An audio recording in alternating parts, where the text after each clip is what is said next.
welcome to Blue Mountains International Hotel Management School Leadership Speaker Series. My name is Francisca, and I'm a final year Bachelor of Business student majoring in International Hotel and Resort Management. I would like to begin by acknowledging the traditional owners of the land on which we meet today, particularly the Gadigal people of the Eora Nation, who are the traditional custodians of this new place that we call as a Sydney.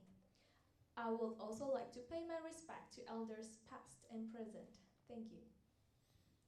Thank you, Francesca. My name is Kazuki Tabata. I'm in the final year of Bachelor of Business in International Hotel and Management. I would firstly like to introduce Mr. Philippe Kronberg, the new General Manager of Shangri-La Hotel Sydney. Prior to joining the Shangri-La Sydney, Mr. Kronberg had senior positions in Turkey, China, Japan, and London, a truly international global career. With a career spanning over 25 years, Mr. Kronberg inspired leadership and passion for hospitality and has taken him from his native France to developing and managing award-winning hotels in 8 countries all around Europe, Asia, and Australia for renowned global brands. An astute and innovative operator, Mr. Kronberg received his MBA in Australian Graduate Hotel of Management from the University of Sydney and UNSW, and is a graduate of the esteemed hospitality school La Roche, Bruges, Switzerland. Our interviewer today, Dr. Simon Pawson. Dr. Simon Pawson is the Associate Dean of Hospitality at Torrens University, Australia, and also our Associate Director here at the Blue Mountains International Hotel Management School. Gentlemen, welcome. Thank you very much, and I would also like to welcome everybody who's joined us on YouTube, specifically our students from Flight Centre, our students at our Suzhou campus in China, our students from Flinders Street in Melbourne, and of course our students from our Lura campus. Philippe, it's a pleasure to welcome you to campus today. I'd like to talk a little bit about the early days.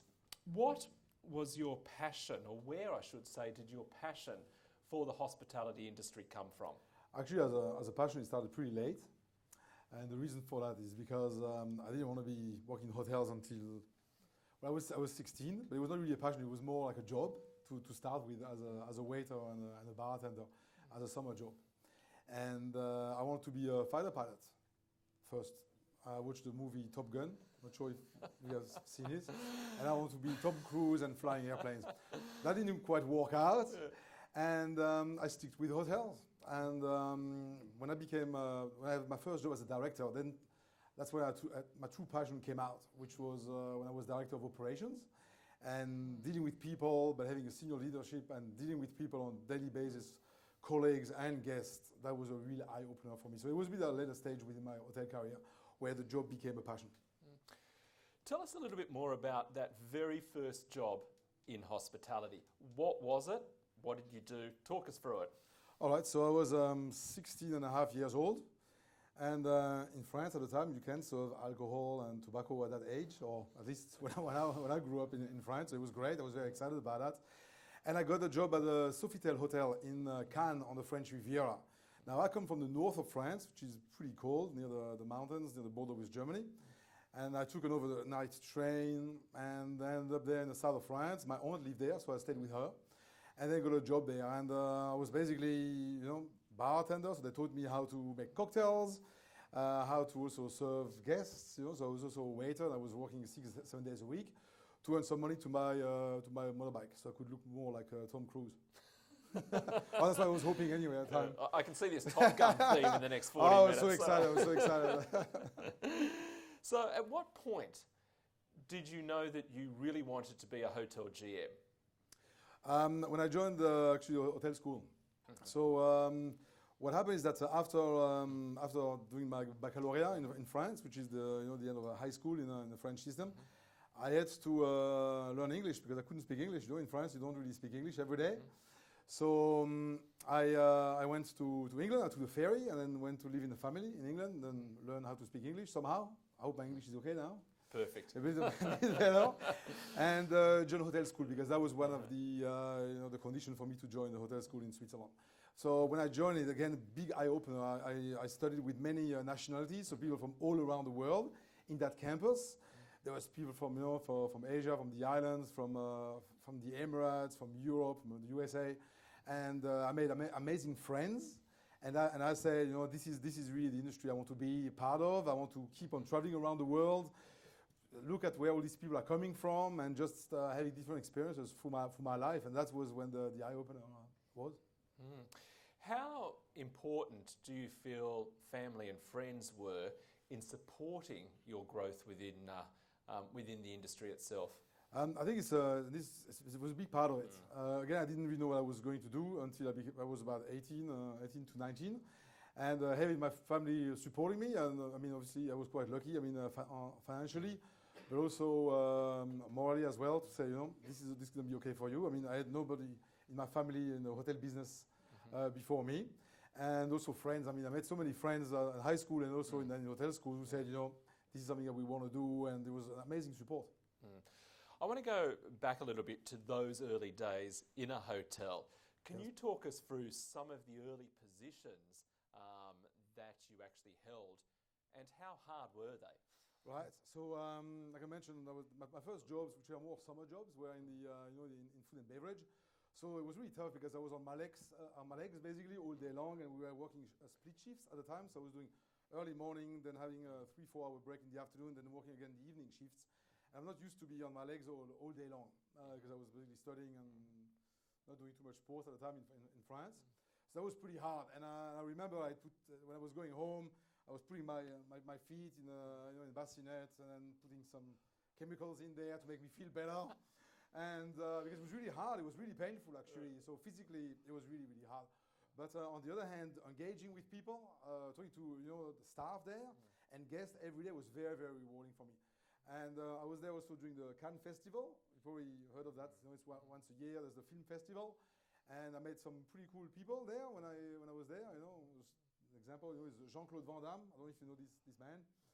Maybe not nowadays. He's been older now. But it was great. It was a pretty cool thing to do at the time. Meeting celebrities, talking to people. It was really, I really enjoyed it. And earning money and tips. Tipping is a big part of what we did at the time, because it was tax-free, and that could help buy my motorbike. We were talking before the seminar about some of our shared experiences in the industry, especially when we started. What do you think are some of the significant changes that have occurred in the industry since the 90s, the early 2000s, compared to today? Again, going back to my early experience, I also worked in front desk. I worked in the kitchen. I worked in stewarding. And but looking back, what we didn't have is the technology, especially in the 90s, right? If you look, we didn't really have internet. It was just like this dial-up thing. There was ding, ding, and it was like, instant messages. It was crazy on a very old computer, or that what we think is a whole computer now. So definitely technology, change also of guest mix, the evolution of the various generations who have now different wants and needs than in the past, where in the past, one sort of service or one type of hotel would be okay for various generations, where now the generations vary so much that we have to cater for all these generations, which is a big challenge in our industry nowadays. So definitely technology, through the internet, and again, different generations coming up. That leads me nicely onto the next question. Your background and what you've shared with us today clearly identifies that you've got substantive training and development in a lot of operative positions within a hotel. Yes. How important is it for somebody who is planning a senior career within a hotel to actually do the hard yards, to spend or devote the early part of their career to those operative level positions? All right.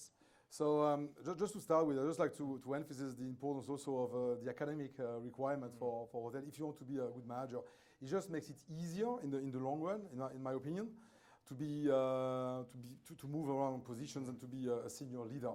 Now, the operational experience for me is critical to understand a hotel. I don't think there's any shortcut. I know nowadays many people want to have jobs, move jobs every 6 months and demand promotion. And sometimes it happens, especially in some other countries. For example, where I lived before in China, where it's growing very, very fast and people want to move jobs very quickly and have promotions. So there's the challenge there. However, I think that will reach a stop or a peak at some point, because you still need to do the hard ground. I mean, in 6 months, what can you achieve? In a job, it's very, very difficult to show what you can do within 6 months. By the time you're in the position, you start learning the ropes, it will take you at least 6 months. Then you want to work on some changes, it will take you another 6 months, and then perhaps another 6 months to implement and then show what you can do. So I still think that you have to do the hard yards. But having said that, a way of going quicker sometimes is your ability to move to different hotels or different countries. If you can't move and you stay in the same hotel, it's going to be very hard to move, especially in a smaller hotel, because people stay in their jobs for a long time. So that may hinder your advancement. But if you're keen on moving hotels, moving countries, that would help you a lot and give you that experience to become a manager quicker. But again, not huge shortcuts, right? I mean, you have to do the hard yards for sure. I want to hear a little bit more about Philippe, the general manager. Yeah. In our MBA that majors in international hotel leadership, the first subject that students actually do is a subject called your first 90 days as a general manager. Right. I want you to tell us a little bit about your first 90 days as a general manager. Right. That's a really exciting story, actually. There are so many exciting stories. So basically, that was 9 years ago. So I became a general manager. So at the time, I was working for Hilton company, and I was working as a director of business development in Japan, in a place called Nagoya, between Tokyo and Osaka.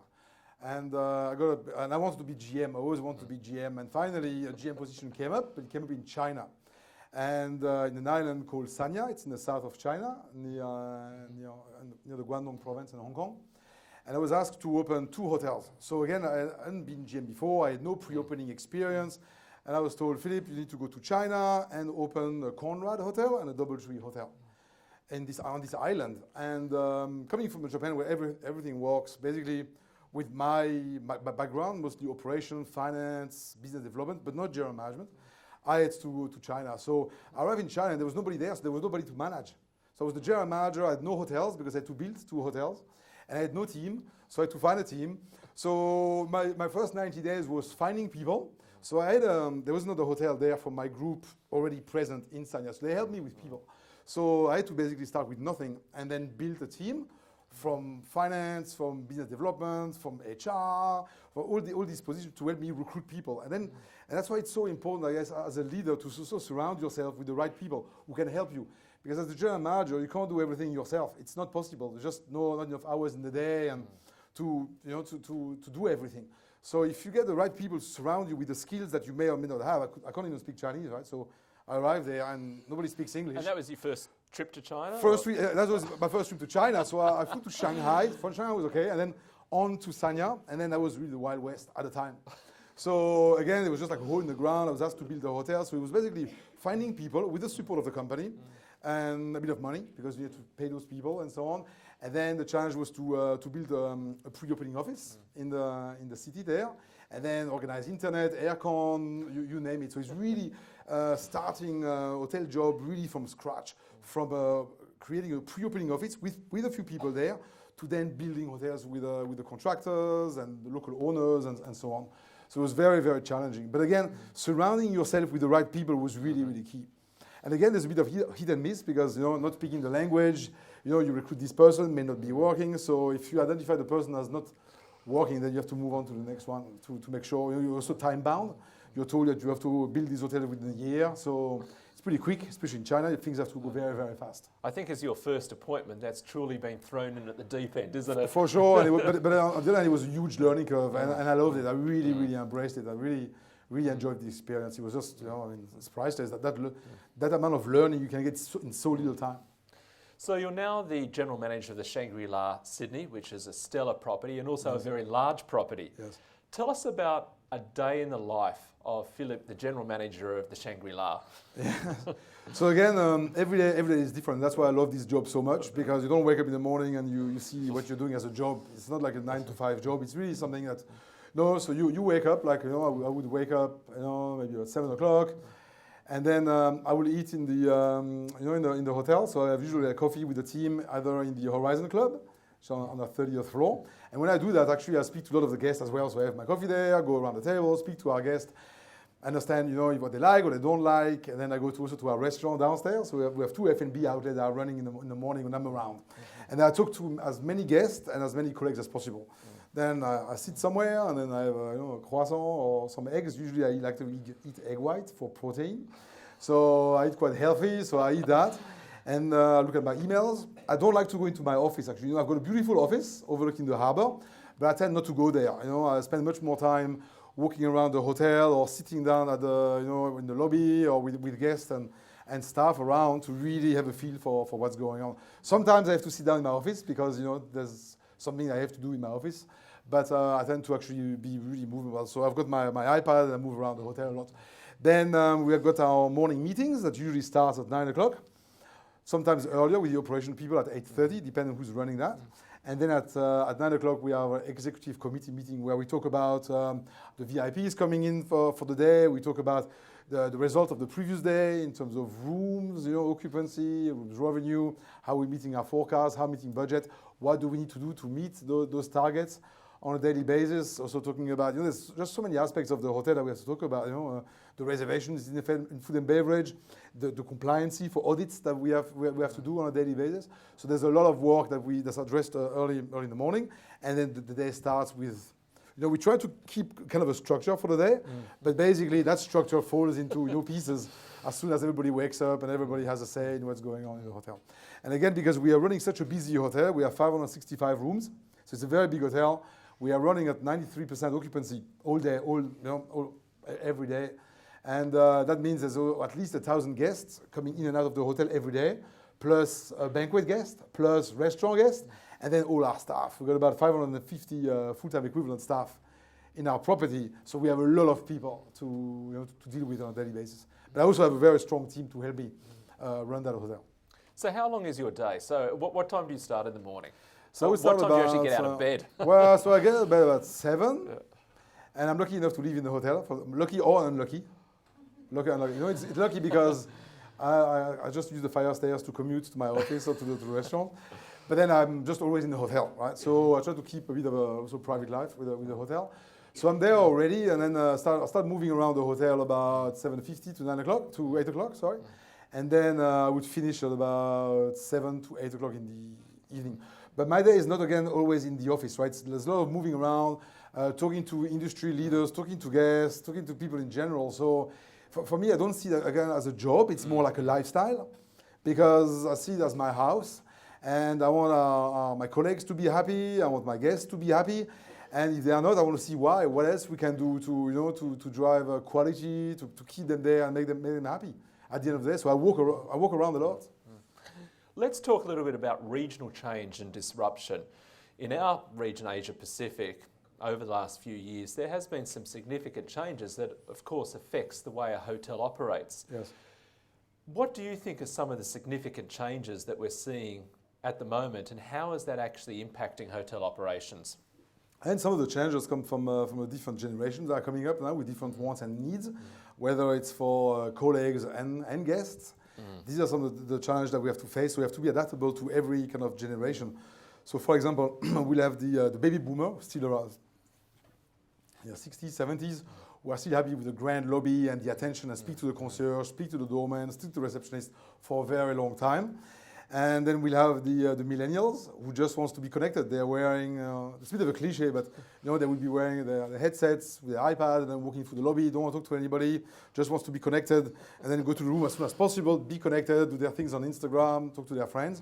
So it's completely different. And then in between you have generation X, Y, Z. So there's a lot of different wants and needs who want different things. So some of them want technology, some of them want more on the people side. So again, our challenge is the adaptability.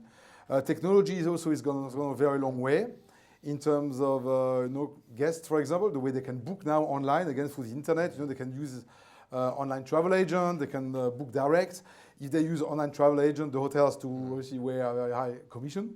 So we try to push more towards our hotels. There's lots of challenges on the technical part. So how do we make ourselves more attractive to the clients to book directly with us, so we avoid the middleman? Having said, we still need them to drive some of our business, which accounts to a lot. I mentioned to you as well, technology it's very big for us. with the cost of, especially places like Australia or Europe, the cost of wages are rising all the time. And that's not really matching the revenues that we make, because we cannot match that. Otherwise, the clients will have to pay so much. So we have to see how we can be more efficient on the back of house, using the technology better to be more efficient, and then keep people in the front to deal with guests, to be front-facing, which is very, very important to us. Hotels these days have become quite diversified, especially around brand offerings. So guests have far more choice as to the properties they choose to or want to choose to stay at. What do you think are some of the main ingredients a hotel really has to focus on to create a competitive advantage, to actually compete in today's hotel landscape? Right, and that's really through, in my opinion, really through differentiation. I think that's big companies who have so many brands, there's companies who have like over 30 brands and so on. And it's a lot, and I think from a customer standpoint, it's very difficult sometimes to differentiate one to the other, just because there are so many. With Shangri-La, we have 3 main brands. We have Shangri-La Hotels and Resorts, like the one I'm working with now, and then we have Hotel Gen, which is more like a lifestyle kind of brand, and then we also have Kerry Hotels. And they're all very different. So again, Shangri-La Hotel is more on the luxury side, so we have larger rooms, we have full service, so we have 24-hour room service, for example. We have also large conference and banqueting facilities, and it's really the service that we can offer as a luxury brand.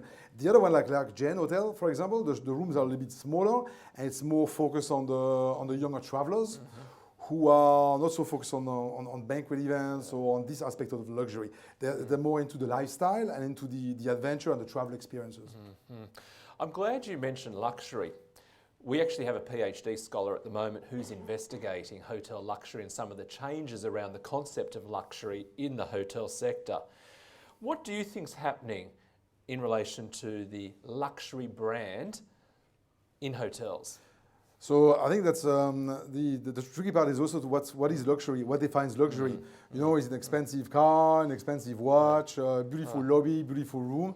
What we see as luxury is really a personalized service. And what is luxury for you may not be luxury for me, right? So we have to somehow identify, what our customers' perception of luxury is. Attention to details, customer care for certain, certain events, or taking care of somebody. That could be seen as luxury, right? Somebody wanting a special experience in Sydney, for example, and us at the concierge, for example, being able to deliver, the seaplane together with a very nice restaurant, for example, Doyle somewhere on the harbor, and doing all that from the customer, that could be the luxury. So it doesn't have to be just the room. It just depends on what the customer sees as luxury. Philippe, and experiences again, it's really based on experiences. I want to keep the conversation going around the Shangri-La brand. Right. In the room today, we have a whole room full of future hotel leaders. Why should they consider the Shangri-La brand for a career? Right. I think what's very unique about Shangri-La brand, I've joined Shangri-La 5 years ago, and it's the opportunity that you have with Shangri-La, be able to develop yourself to higher positions, subject to obviously training and skills that you can acquire in your hotels. But for me, what makes the big difference is the fact that it's our business model. We basically mostly own our hotel. The other brands usually have management agreements, sometimes leases, where they have an independent owner that owns the assets, and then the operator basically runs the hotel. So somehow they're also controlled by the owners, where for us, we are our own owners. The owner of Shangri-La is a family, it's the Kwok family. It was founded by Robert Kwok, who's with us in Hong Kong. And he's founded the company, and most of the hotels that we have are basically Shangri-La hotels. So we own the walls, or we own the land, or we have very long-term leases that allows us to be very, very flexible. So basically, I'm only reporting to Shangri-La, and once we agree, for example, on a budget or agree on directions for the company, this is what we follow. We don't have any other interruption. That's what makes a big difference. Also, the company has a vision for growth, again, through acquisition or through long-term leases, but also looking at different models. So for example, we're looking also at mixed use, for example, shopping centers, for example, apartments, cinemas, and so on, into various part of the world. Most of our growth now is in Asia, just because it's more our tradition and our culture. It's an Asian brand. It's the only Asian brand actually here in Sydney, and we want to really drive that. It's really hospitality from the heart. And the way we can keep it this way is by, again, keeping control of what we're doing in our assets. I love that expression, hospitality from the heart, because Yes. really that's where it starts. And if it 100%. doesn't come from here, you really don't have hospitality. No, that's right. All the rest is very superficial. And that's why we are trying to explain to the students when they come here, actually leave this when they come to our hotel and experience this firsthand. So from the point of booking for our reservation guys to the arrival experience on the driveway through to the lobby, is really the interaction and the smiles that we provide to our guests. We may not have the most amazing lobby or carpet, but we have the people that makes the big difference, and that's what's really important to us. How important do you think people are in the context of guest experience and being competitive in today's hotel world? For our hotels, especially the luxury segment, like Shangri-La, I think it's definitely critical, and the passion and the energy that we have for the industry is it's so important. It's number one. I mean, this morning again, I was having a coffee and talking to a nice couple actually from Sydney who just wanted to have basically a weekend away and staying here. And they said to me, Philippe, we just love staying here. And I was saying, so why do you want to come here and not somewhere else? And they're saying it's the people, the smile that you people have and the genuine care that we show our guests. That's really what drives our guests to come and stay in our property. We've spoken about why potential students should consider a career at the Shangri-La. I want to talk a little bit more about a career in hospitality though. Right. So let's just assume you are talking to a group of high school students who are considering their options, whether university, what course to actually choose at university. Why should students today consider a career in hospitality? Right, so I see hospitality obviously worldwide as growing in everywhere around the world, especially in this region of the world, with the increase of globalism, having also the airlines being able to be more affordable and flying pretty much everywhere. There will be more people going around all around the world, so there will be a need for accommodation. So more people working in hotels, which basically that would keep you in the jobs basically. But for me personally, I would just encourage you to, if you love traveling, if you love meeting different people and working with different culture, this is an amazing opportunity because I don't see any other industry that can give you that. Also in terms of leadership, and various departments within the hotel. The hotel is like a ship, you've got like engineering, you've got reception, you've got housekeeping, stewarding, food and beverage, you've got sales. There's just so many different aspects of the hotel business that you can learn so many skills. It's not just one skill where you're learning how to build something. It's actually being able to move across departments, learn various skills, and keep you going. I really think that lifelong learning is very important, keeps your brain very active, and it's really, really exciting. And again, in that, you're also meeting different people, whether they are colleagues or guests, and I think it's really, really rewarding personally.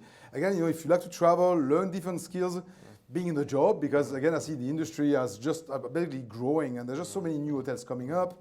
That's a huge, huge opportunity for everybody, It's really, really exciting. Earlier on you spoke about some of your experiences when you were starting out in the industry, but can you share with us what is one of your most memorable interactions that you personally have had with a guest that stuck with you all these years? Well, there's been some very interesting challenges with guests and experiences. So I would draw to a most recent experience when I actually lived in Istanbul, in Turkey. Yeah. If you allow me. And I was general manager of the Shangri-La in Istanbul, in Turkey, for 2.5 years. And it was a time when Turkey was basically under attack by terrorism in 2016. And it was a terrible time for Turkey. There was nobody traveling into Turkey, and they had bombs pretty much everywhere. And when I was told in China to come to Turkey and say, okay, Philippe, come and run this beautiful hotel, I thought, but didn't you look at the news? And they say, yeah, don't believe everything you can see in the news. And I was like, okay, well, it should be pretty reliable. But anyway, I thought Istanbul would be amazing. I never had been in Turkey before. And the hotel there is a really luxury hotel. It's got 186 rooms, but a really luxury hotel on the Bosphorus in Istanbul that separates Asia to Europe.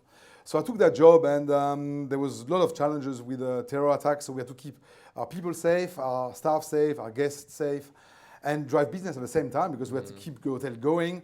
We had to keep basically, giving salaries to our staff so they could keep going with their lives.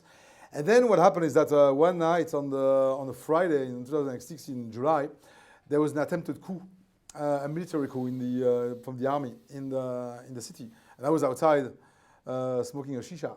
Maybe I shouldn't say that here, but Shisha is okay. That's all right. It's okay. It was like an Nobody's listening. apple flavor, just the word, apple flavor shisha, very nice.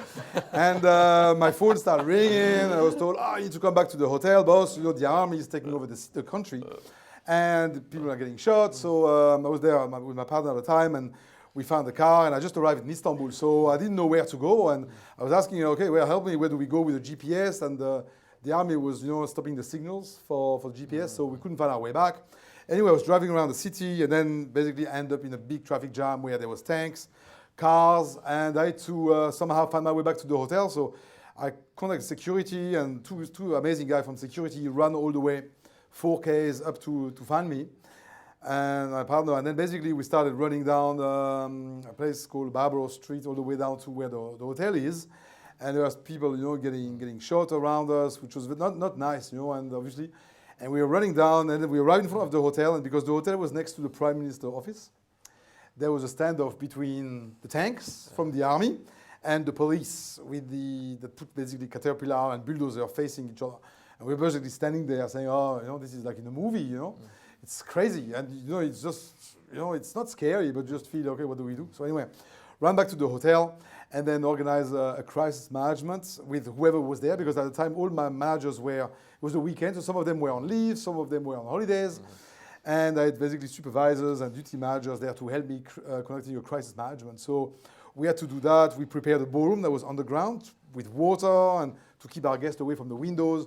So it was amazing in terms of experience, and it's really hopefully once in a lifetime experience, because again, it was amazing how then all the people get together, how the staff stayed together in the hotel to take care of the people who were still in the hotel, and the hotel was full because it was summer and everybody was around Istanbul at the time. Great so story. Big challenges, Thanks for sharing with us. What Really a great experience. I know. I should write a book about that. But yeah, big learning curve. Yeah, that's right. Yes. I want to talk, Philippe, a little bit more about your leadership approach. In your opinion, what do you believe makes an effective department head, assistant GM, director of rooms? What do you look for in candidates that you might be interviewing for these more senior positions in your hotel? All right. I mean, for me, demeanor with can-do attitude and energy is very important. Somebody who can also challenge the status quo. I think that also embracing change is really, really important. What we do. I mean, our industry, like you mentioned before, is it's changing all the time. So we have to review, always look at new ways of doing things, and also embracing change. How we can do things better in terms of service. How can we do things better in terms of technology? So embracing change is really key. Being people-oriented, I think this is really an important skills that we're looking at. Just because the amount of people we have to deal with, right? I mean, showing genuine care to our people. I think that the really taking care of our staff is really the key driver of our industry. There's no question about it. The staff, the people who are making things happen, is the key driver. Again, I live in so many countries like Turkey, Thailand, Japan, China, other countries. I didn't speak the language, right? So again, without the people on board and who can support me just by speaking the language, just helping me getting things that I want to achieve is really important. That's why having the people on board through listening to what they have to say, through care, genuine care, goes a very long way. So being people focused, definitely one big part. You have an MBA. Yes. How important is, when you're again recruiting for more senior positions in the hotel, how important is tertiary education when you are actually seeking somebody for a senior role? I think it's very important in the way that, but again, it's not just I want to make it clear, it's not just having a piece of paper, this is nothing, it's the education behind it. And when I did my MBA, actually what it helped me do is actually making decisions quicker and the right ones, much quicker, and actually also how to map all these, because you're dealing with like 100 different problems or sometimes like 1,000 problems, and how to map it all very, very quickly, and then come up with a decision to come up with the right answer for the business and for the people. So I think it's very important, but then how to apply it to the job. If you had to, and I'm going to put you on the spot here, because I know I sent you some questions prior to today, but I'm going to put you on the spot. If you were asked to define your leadership approach, Right. what would that sound like? Defining, it's very people-oriented, shaking hands. I shake hands a lot, and I was known as the general manager who shakes lots of hands. In Istanbul, it was okay, we didn't have 20 people, but here we have a lot, right? So there's a lot of hands to shake, so sometimes I can't do it all. But it's really this approach with the people, to really connect with the people and to genuinely care. So it's not just for me enough to say, hello, good morning.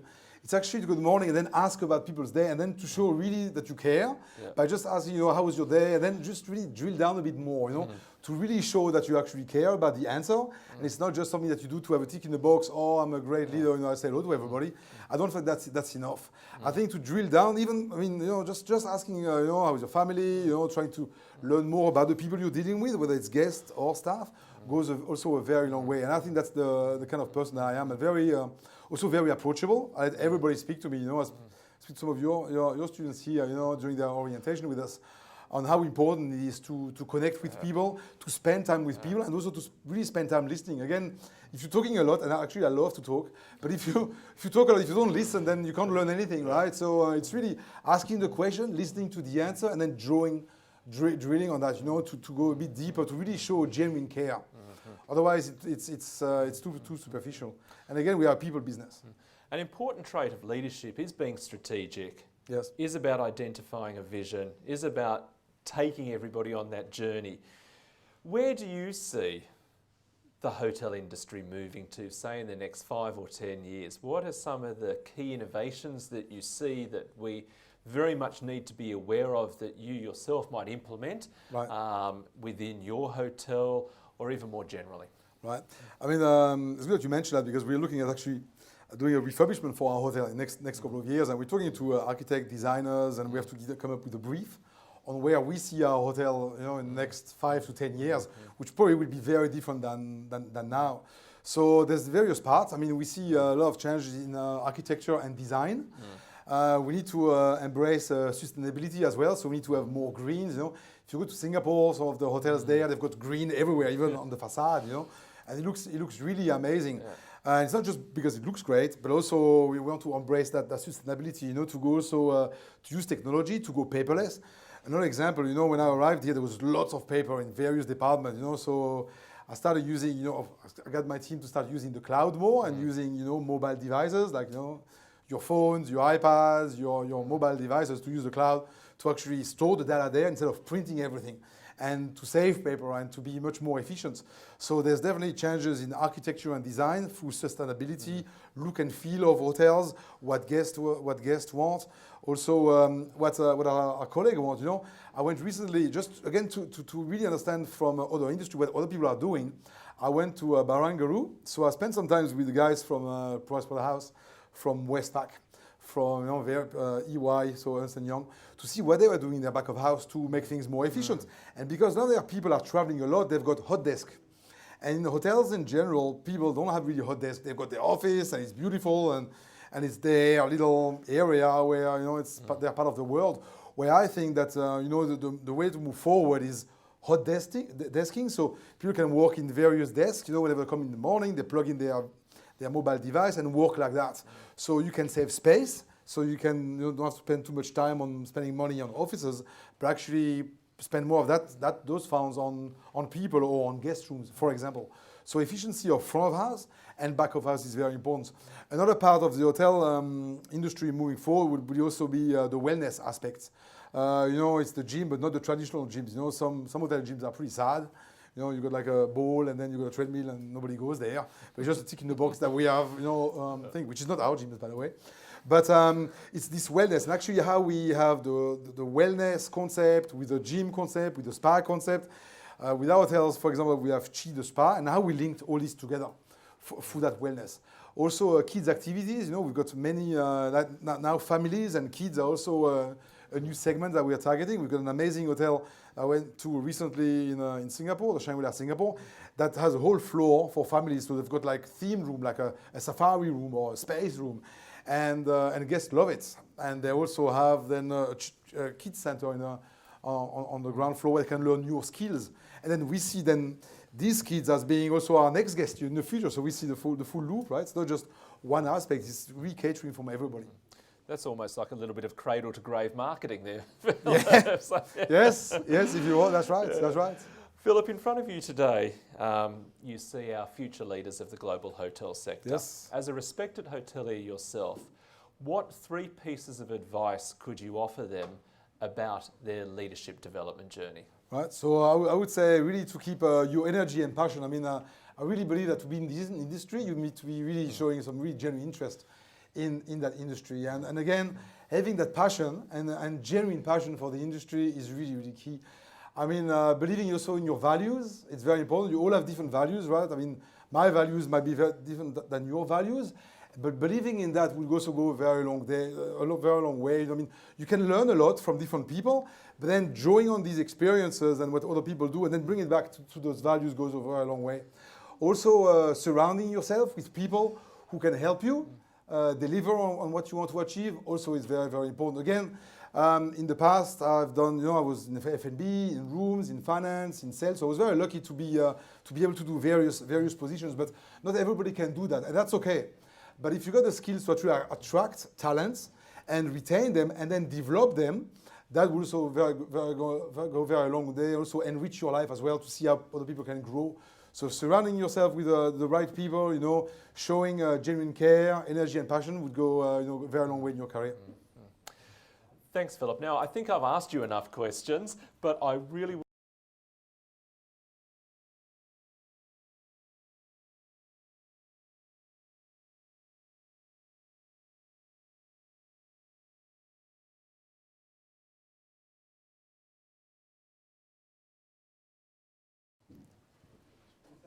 We just lost power for a second.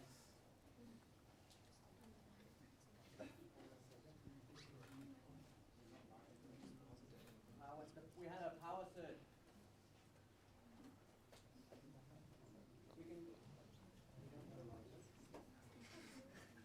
Can you hold? We just had a power surge. Yep. Right. So just hold the position. So hold it. Is it? Stream again. Just hold. Okay, deep breaths, everyone. How And is think of some everybody doing? questions. Okay? Everybody's okay? Yeah? Good? Good? So who's going first with a question, folks? Before we go live again. Great, thank you.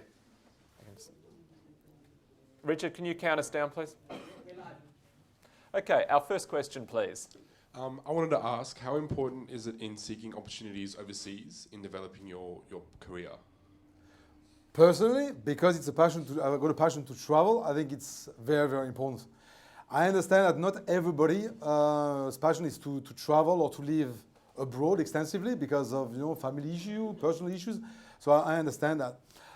But personally, for me, traveling abroad is just amazing. The most rewarding thing in my career. But it's not easy, when you have a family or a young family. In hotels happens a lot. You're moving kids among schools, making friends, and so on. So it's not easy. But if you can do that also early in your career, when you don't have too much commitment, do it because it's just so rewarding. If you go to a country and you spend 1 or 2 weeks on holiday, it's great, and you got some great pictures on Instagram. It's fantastic. But actually being able to live with the people, try their food, and generally spend time with the people to understand what they do, what they like, what they dislike. It's just amazing. I never lived in Turkey before. Living in Turkey, understanding the people there, their issues, is very different sometimes to what you see in the media, because then you can make really your own opinion. Same thing as living in Japan, living in China.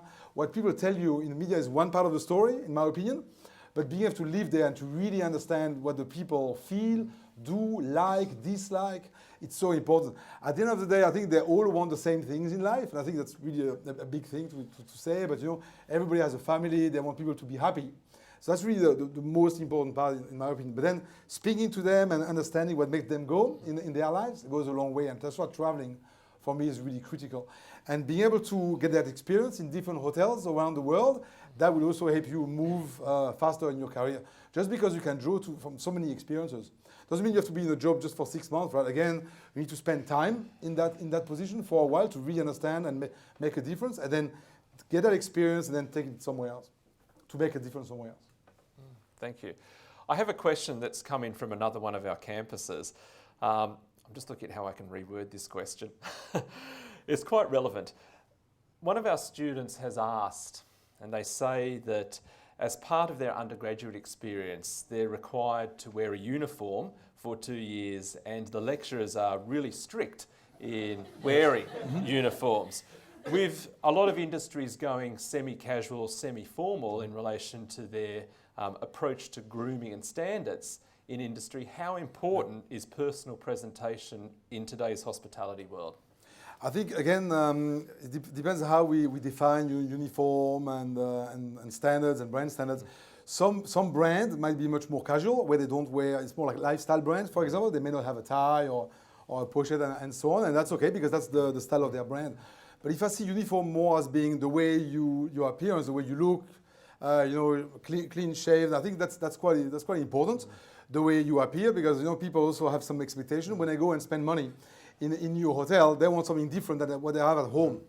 So especially in the luxury segment, they expect some style, some grooming, which is very, very, very important. That's why, especially in hotel school, wearing a uniform is very important to teach people basically how they should be wearing. I'm not saying they should be wearing a uniform all the time, especially when you go to hotels, but presentation, whether you wear a chef uniform, if you wear a chef uniform and you're dirty, of course it's not acceptable, right? Because that's what the kitchen would probably look like from a guest standpoint. Or a receptionist with a dirty uniform, or a general manager who look scrubby. That's not acceptable for in what we do. And that's why, yes, it's very, very important, because that would then teach them what to wear and how to wear it. So 100%. Great. Very important. Good answer. Thank you, Philippe. Another question from the audience, please. Good afternoon. First of all, thank you for taking the time to come to our school and talk. We all appreciate it. My question is, we've talked a bit about technology and the hotel industry moving forward. Do you think that we're going to see an attrition of jobs in certain areas like we have in like airlines, for instance? If you go to Sydney Airport, a lot of the check-ins are self-check-in. The supermarket, a lot of the checkouts are self-checkout. Do you think we're going to see a lot of jobs going away in hotels in the future as AI and technology become more prevalent in the hotel industry? Right. Well, thank you for the question. Actually, that's a very, very good question. It's very relevant nowadays. As you know, the cost of wages is getting higher and higher, and it's not something that we can actually sustain by driving revenue too much, because there's only a certain price that guests will pay to stay in our hotel, and that may not be the same price as to which the payroll is increasing. So we definitely have to review the way we do things by using technology. So some of the job will change. So instead of having jobs, for example, too many people at the front desk, for example, there might be more people in IT. There might be more people in the digital marketing, for example, to drive online comments. So I think it's going to be probably less people in certain areas, but that will shift to other areas as technology developed. I think also as an industry in general, there might be less people as a whole. For example, in departments that like finance, do we need 10, 15 people in there, where some of it can be done remotely, some of that work, and more efficiently.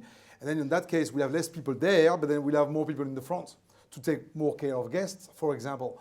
So that's one aspect. The other aspect is that as there will be more hotels being built, for example, in Sydney, there will be a lot of hotels coming up till 2022. In Darling Harbour, there's going to be 2 or 3 new hotels coming up. On the Rocks, there will be more.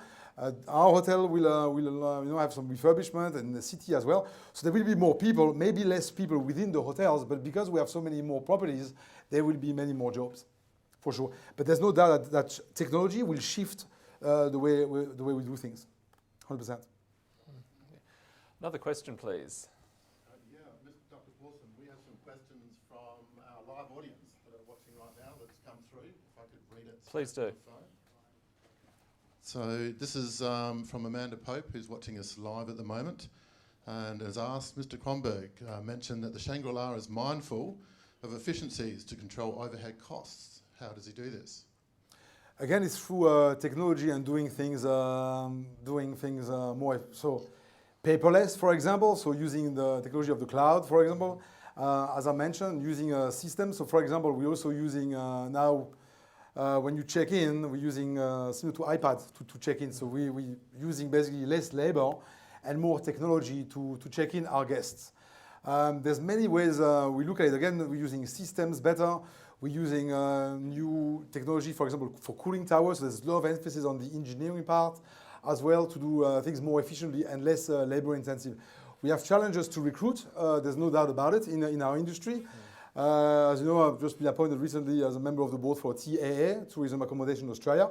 And it's an issue that we have in Australia, basically industry-wide, finding the people. So there's no question that we have to find better ways to run our hotels. Again, on the operation side, which is very important. We know we've got a lack of engineers, we've got a lack of housekeepers, for example. So how we can cleanse the room quicker using technology? How can we do bookings more efficiently? How can we run our building management systems more efficiently? The cooling towers, all the fire, life and safety systems more efficiently through technology. Again. Thank you very much. We have one more question. This is from China. So Jose Manuel asked, Mr. Kronberg, what advice could you give our Chinese students from the Blue Mountains and Torrens campus that we have over there? What advice for their career in hospitality? Again, for China audience, like I mentioned, I lived in China before. I lived over 5 years in China, so I deal with many schools in China. It's to really find what you like to do and to try to stick to it for a while, not to jump jobs too soon, and to really build the foundation for your career. Like in China especially, there's just so many jobs, there's just so many hotels coming up left, right, and center with great brands, and they will pick the students. They will offer you all these amazing jobs with more money, a better job title, and people will tend to take it because it's pretty cool, right? But at the end of the day, that will have to stop at some point. When I look at a CV and I will recruit people and I see somebody who's been jumping jobs every 6 months, I will probably not recruit that person for a certain position because that person has nothing to show. Again, what can we do using for 6 months? So I would say pick a brand that you like, that you can relate to in terms of the value. If you think that there's similarity to your own value, take that brand, that opportunity, stick to it for a while. Try to develop yourself. If they can help you develop yourself, stick with it. If they can't, then move on. Again, you have a choice. But try to learn or spend some time learning those skills and then move on. So it's very important also that you choose your employer very carefully, right? That it's not just a job that you're going to have for 6 months and then going to jump. So make sure they can also offer you, tangible career prospect, not just a promise, but actually having a very clear career path on where you're going to do, and make sure that will help you where you want to go and achieve your goals there. Excellent. Thank you very much. Philippe, I have a question. I want to pick up quickly on something you just mentioned, and that is around your appointment to the board of Tourism Accommodation Australia. How important is it for a general manager to engage in the tourism industry beyond just managing the hotel on a day-to-day basis? Right. So I'm very excited to be part of the board of Tourism Accommodation Australia, New South Wales, because it helps us basically voice to the government, whether it's there's also the city of Sydney, New South Wales government, but also the government in Canberra, to explain, to tell them what our issues are as an industry. For example, whether it's salary and wages, for example, the increase in energy costs, visas, visas is a huge issue in our industry as well, and to really raise our concern in a body that's very well respected, that's very mature and also has the operational knowledge, right? Because we are the people, the boots on the ground that deal with staff, that deal with guests, and owners, and I can tell by the government, whether it's local or federal, our issues and our concern, and get their help to come up with laws or rules to support our industry. So it's very, very important. And I was very excited to represent it. And I suppose that your hotel will only be as successful as the destination that it's in. And as a senior hotelier, you would then have the ability to be able to influence how tourism is actually managed within the destination itself by being a part of these external committees. Yes, definitely. I'll give you some example, right? I mean, we want our hotels to be busy and to our guests to pay a certain rate for what we deliver. And challenges that we have, especially in New South Wales and Sydney, obviously, is the amount of flights that we can get into Sydney. Because of the curfew, we can't get 24-hour flights into the city, where Melbourne can, for example. So how we can go around to do that, right? So we know it's going to be a new airport on the western side, so that's going to be coming up. That's of the challenge that we are facing locally. We're also facing, sometimes the lack of event in the city. We need more events. We've got this great International Convention Center in Darling Harbour, but we need more events. And there's industry body like BCE, who help us, Business Event Sydney, for example, to help us drive business into the city. But we need more, because we need more to drive activities. We have a great activity right now. Do you know what's happening right now that drives business into the city? Vivid, yeah. So that's great. That helps us a lot, because especially with the interstate. So we have a lot of interstate travelers coming into our hotels. Again, not just Shangri-La, but other hotels to drive business, which is great. But we need more. I mean, if you look at cities like Melbourne, for example, they've got the Formula One, they've got the tennis, they've got the horse races, and so on. And that's more what we need. We've got the beauty of the city with the harbour, but we need more activities in the city to drive international travelers as well. Talking about Melbourne, we're going to be opening a hotel in Melbourne as well around 2022. So we're looking also at that market. So we're looking at expanding throughout Australia, because we also see a big growth in tourism. I mean, we've got big tourism from China. As we know, this is one of our key feeders. But we still have a lot of tourists coming from the US, lots of flights coming from America. Now also India is growing as well. There's not that many flights, but we have a growth in Indian travelers as well. So we have to cater for all various people. We know that in Australia we have a challenge with infrastructure. The country is very small compared to other places like in Europe or in Asia. So we know the limitation. So we want to really target the mid to top end guests, because we just can't have the mass tourism that we have in other countries. And I'm not sure again whether we want that or not. Philippe, let's take one more question from the audience, please.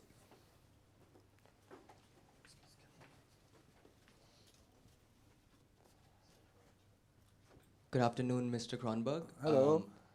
My name is Mohit, and I'm from India. And from my little own experience of hospitality, there are at least 4 or 5 restaurants back home for an average of 500 rooms in India.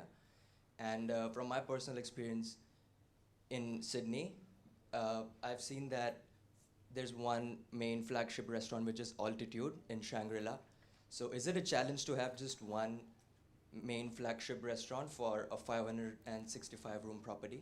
Right, so this is a very good question actually, because we have one flagship restaurant on top. It's called Altitude, 36th floor. It's now open 7 days a week, lunch and dinner. And before it used to be only open 5 days a week, right? And that's one of the restaurants. And we have also our Cafe Mix downstairs. The issue that we have in hotels in Australia, it's the number of outlets. We cannot operate so many food and beverage outlets in hotels in Australia, just because of the cost. In our industry, we have to pay double time and a quarter now for penalty rates during public holidays, for example, which makes it very, very unsustainable. We're not going to be asking our guests to pay over double time the prices just to cover the labor. So we have to be very efficient. So we'd rather have less restaurant and to focus on quality for this restaurant rather than having too many, because we can't fill. Also, the perception in Sydney or in Australia in general of hotel restaurant is not that great. People don't tend to go into a hotel to enjoy a restaurant experience. It needs to be very unique. So again, we have Altitude because we've got this great view over the city that makes it quite unique. And now we have more of a grill concept that drives people there. But other than that, it's very difficult. We got a great afternoon tea, but really what drives people there, it's the view. Getting guests to come to hotels, it's very challenging. And we see that all around hotels, all around the city as well. Just because people here in Sydney and the suburbs have so much choice with amazing standalone restaurants who do things sometimes even better than we do, right? So we'd rather focus on one area and do it really well rather than just having multiple outlets and doing, very average, because that's not going to drive the number of people into our outlets. So that's what's happening at the moment in Australia. Other part of the world, like you mentioned in India or in China, we still have a lot of our outlets because people still go to hotels and want to have their weddings there. So they've got big weddings, in banquets, and have big family lunches or dinner in the various outlets. So we have like Chinese restaurant, we have French restaurant, Italian restaurant, all amongst many of the places there in other parts of the world. But places where, like in Australia, where payroll is a big challenge, like in Europe, Canada, where we have 2 hotels, and also here, we have to really reduce it and really go for quality over quantity. Great. Thank Good. you. Thank you very much. Good question. I have a question from our event management students, Yes. and they're asking, should they consider a career within an event management role within a hotel itself, Yes. or somewhere else? So what are the opportunities for a career around event management within a hotel? Okay, so I mean, for me, the positive working for event management in the hotel is that, again, the exposure to all the various type of sales, right? So you're doing event, but you're also talking to room sales, and the reason for that is because obviously it's a hotel, right? So events sometimes do solely events, but events in hotels, actually, you're dealing with also room sales, because you have something called MICE, meeting, incentive, and convention, an event that looks at getting business for rooms. That's one part of it, and there's also business for banquets, so the pure event part, and also some standalone event business as well. So you look at various part of the event, the event business into hotels. And again, by doing so, you're dealing with many, many MICE houses around the world, and the exciting part is basically using resources from Shangri-La, for example, through something that we call GSO, which are global sales offices around the world, and you basically draw on these resources to get business into the hotels. And again, it's not just event, it's looking at the bigger picture. And that's why I think that event is quite exciting in hotels, just because it's not just one aspect, but it's a broader, and it's expanding as well. In Australia, yes, we have less event like weddings and so on, like other countries in Australia, because it's not so much of a destination for that. But things like meetings, for example, launch for pharmaceutical products, and at the moment we've got a lot of inquiries for digital, for cryptocurrencies, for IT in general. And that's really growing, and they want hotels because they want to bring their people from other countries around the world. At the moment, it's more like Singapore, more the US and some Europe, traveling all this way, coming into Australia to have the event into hotels. So, and that's why, you could be working in the convention center, which is also very exciting, but that's the only thing you're selling. If you work in hotels, you'll be selling hotels plus other aspects of it, and then on sale to other properties as well. So it's much more global, in my opinion. And it's more fun. It's lots of fun. Good. Thank you very much, Philip. Today's production was filmed live from the Blue Mountains Town Hall campus. Thank you, everyone, for participating, especially if you've joined us live on YouTube. Philip, thank you so much for your time. Thank you, Simon. Afternoon. Really that appreciate was a great it. conversation. Thank you for having me. Thank you very much. Definitely. Thank you. And thanks everyone here as well. Can we please thank Philip for his time this afternoon? Thank you. Thank you, guys. Thank you. Next Leadership Speaker Series. Once again, thank you everyone for joining us. Thank you.